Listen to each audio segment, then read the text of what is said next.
In China, they soared through the clouds. In Europe, they guarded mountains of gold. In the Middle East, they were called serpents of fire. Across the entire world, in cultures that never even met each other, people told the exact same story.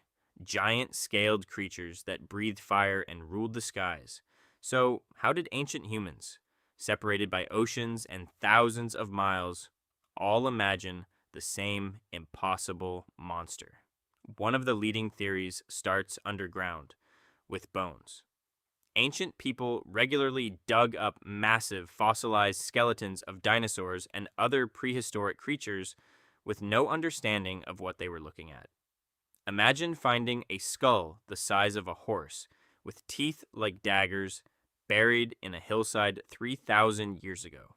Without any concept of dinosaurs, ancient civilizations had only one explanation. These were the remains of dragons. The Greeks called these fossil beds the graves of monsters. The Chinese ground dinosaur bones into powder, believing they held the power of dragons. But fossils alone don't explain everything. Many cultures built their dragon myths from something very much alive: the snake.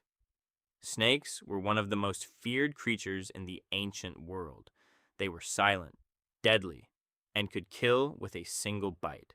Over generations, storytellers exaggerated the snake, making it bigger, adding wings, adding fire, until the snake became a dragon.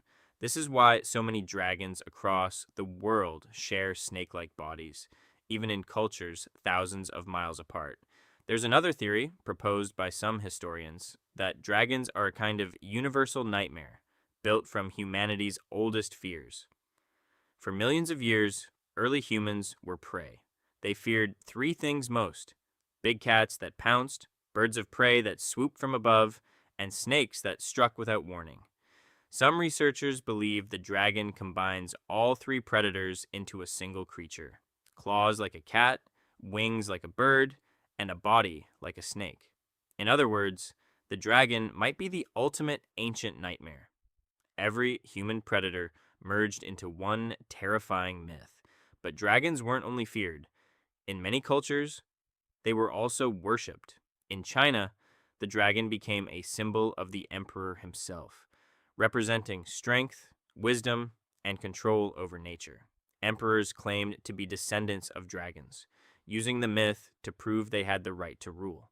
Meanwhile, in Europe, dragons took on the opposite role. They became guardians of treasure, obstacles for heroes to defeat.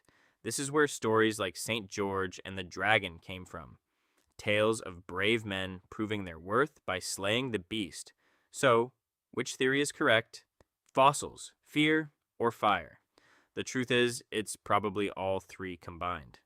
Ancient humans took the bones they couldn't explain, the predators they feared most, and the power they wished to control, and wove them into a single, unforgettable creature. A creature so powerful it appeared in nearly every culture on Earth without any of them ever meeting. The dragon was never just a monster. It was humanity's way of making sense of the unknown. And maybe that's why, thousands of years later, we still can't stop telling stories about it.